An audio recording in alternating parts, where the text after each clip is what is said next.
All right, guys, what's up? It's Tyler here back with another video. Today, we're just going to be going over the full onboarding process that you need to have. Basically, a little context about my agency.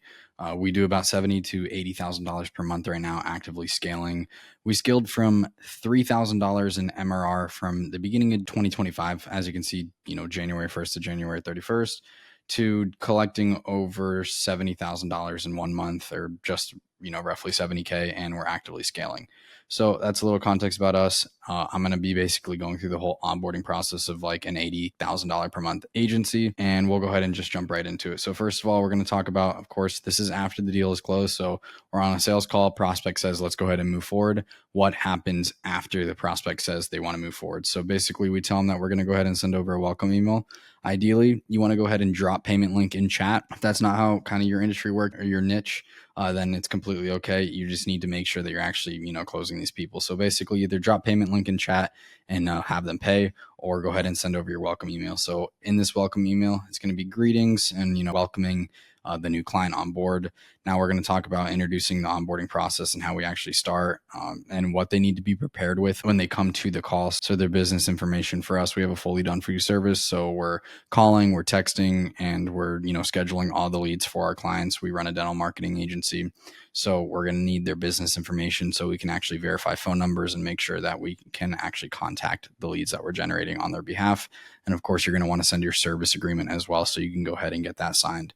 So ideally, if you're not able to collect payment in chat on your service agreements, you just want to have a credit card form where they can input their information, and then you can manually bill them. So you don't even need to send a payment link, and you can just auto bill them right when they submit the contract. So introducing the onboarding process is just basically letting them know what they're going to have and be prepared with to come to the onboarding call, and then what you're going to be going over, and basically, like I said, the contract and what they can actually expect. So after that, now it comes to the onboarding. So once they schedule their onboarding call and you supply them with a date, guys, obviously you also want to be able to schedule that onboarding call when you're on the sales call, so you already have it on the books. That's ideal, and that's what you really want to strive for. So after they schedule that, then of course the onboarding call is going to be coming up. What that's going to look like is, of course, the onboarding form. So we go through our onboarding process at Patient Excel kind of like this. So onboarding form comes first, where we're filling out all the information about the practice and about their offer, and basically just constructing their whole offer and what we actually need to fully onboard them as a client. And then we go into our onboarding presentation, which we're going to touch on a little bit later in this video. And I'm going to show you kind of what a rough template can actually look like. So what you want to do in your onboarding form is, of course, information about their services. So like I said, we have SOPs within our agency, and we also are in the dental industry. So we need to know a whole bunch of information about our client. So first of all, we're going to talk about making their offer that we're going to be running as the front end within their advertisement. So we have POTs, which is just proven offer creation templates. So that means we already have kind of like SOPs to run as offers and what we recommend to run. So like obviously free consultation and what's included within that consultation. And if we're doing any specials, we'll go ahead and include all of that. Once again, guys, this is going to be different depending on your industry and niche. So it won't be exactly applicable, but this is kind of what you're going to want to go over within your onboarding process. No matter what industry, you're just going to need to be very specific for your actual ICP or ideal client profile that you're working with. So then we're going to go over time slots. Now I'm going to touch on this because this is also relatable for the medical industry, not just dental, but time slots means what time can we actually schedule these patient appointments in. So remember I said above that we have a fully done for you service. So that means our patient coordinators are actually scheduling consultations on behalf of the dental clinic. So we need to go over time slots so we can coordinate with our partner and with our client on what times we can actually schedule these consultations in. So we touch on, first of all, like I said, offer creation and information about their services that we're going to be advertising for and what other services they offer, time slots on what we can schedule. And then now we're talking about Slack channels. So who are we going to invite to the Slack channel? That's where we host all of our client communication. So what emails do they want invited to the Slack channel, so we can go ahead and invite them and get them into the Slack channel ASAP so we can start communicating with them in Slack. This is obviously so we can start building it out. So we're going to need to understand who to invite. And then, that's very straightforward. So we're getting information like emails to invite to that, and then also for lead notifications, which we'll touch on. And then we'll talk about gaining access to their Facebook page, or if we need to create a new Facebook page for them and a new ad account so we can run ads. So we'll go over gaining admin access if they have assets that we can take over. And like I said, this is so we can actually gain admin access or create a page for them. And of course, we get their practice address. Now that's going to be on Google most of the time. All that basic information like website, practice address will be on Google, but we always confirm it with them as well. Then for us, it's very specific for our service in our industry, but well-known landmarks around the practice. So our patient coordinators can actually resonate with residents of that community. So if a client says, hey, what are you actually near? What can I expect to look for when I'm coming to the practice? We can actually give them well-known landmarks so they can actually pinpoint exactly where the clinic is and where the dental practice is. So we'll go over well-known landmarks on that onboarding form. We'll also talk about lead notification. So when we generate leads, our clients are not expected to do anything with it, but we do let them know that leads are being notified. So we send them emails for lead notifications. So we do get emails to go ahead and let them know, like, basically that we're generating leads and what the best email it is to send that to. Now, they're not expected to do anything once again, but that's just for them to know that we're actually generating leads. Now, in terms of emails, we talk about what are the best emails to just, gather in general, just to talk about where we're going to be sending information about leads or just information about anything. So we make sure to just have the best contact points on file. So best phone number, best emails on file. This is just so we can stay on top of communication and understand if we do have to email about anything, what the best email will be. Then, of course, we need to get phone number as well. So front desk phone number and just any specifics about contact information, because we want to make sure that we have all the right information on file. And then we even talk about other services that the clinic does offer. So this is just in case we're running, let's say, an Invisalign campaign or dental implant campaign, and we get on the phone with a patient or a lead that says, hey, do you also offer cleanings, or do you also offer crowns or something like that? So we can get a better understanding of all the services that they offer and price points, so we can be prepared and professional on the phones when talking to patient leads. And so we can actually supply them with the right information and schedule their appointments promptly.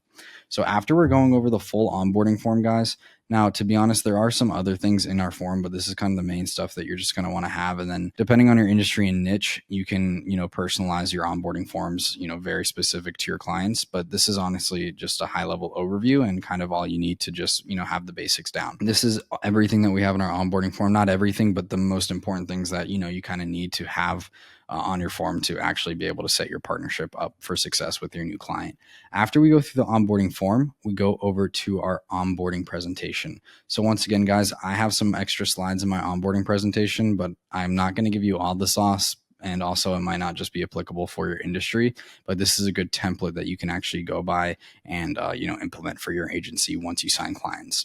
So first of all, when you do get to the onboarding presentation, you're just going to want to have your agency basically say, like, welcome to agency name in your logo, and then maybe something on the bottom like, we're so excited to have you on board, or we can't wait for a long-term partnership, or just something like that, guys, to get them excited and let them know that they actually made a good decision. Then, of course, we just want to go right into, setting the frame and understanding how we're going to operate and, what are our core values. So obviously we want to tell them that we're big on communication and, make sure that they understand that we'll be consistently communicating with them and that it's the backbone of our success. And, of course, that we have to have this in order to have a fruitful partnership. After we talk on communication, we're going to want to go into support guidelines. So we're going to talk about how we're always here to help them with support. And, every time that they have any questions, that we're here to help them answer. And guys, just to let you know, the main idea is just to set the frame and have authority within this onboarding presentation. So once again, guys, this is just going to be like a support slide. You're also going to talk about support guidelines as well. And when I say support guidelines, I mean, where's the best place to actually communicate? So we conduct all of our client support in Slack. We're able to provide very good support guidelines and get back to any questions and, client concerns within Slack very fast. So we're setting the frame that all of our communication is done in this platform. Then that takes us to more support guidelines. So any content assets, anything that's long form, maybe anything from Facebook would always go to an email. So here you're going to want to preset the frame that any of these long form assets will be going to the best email. So you'll just input the best email for your contact you.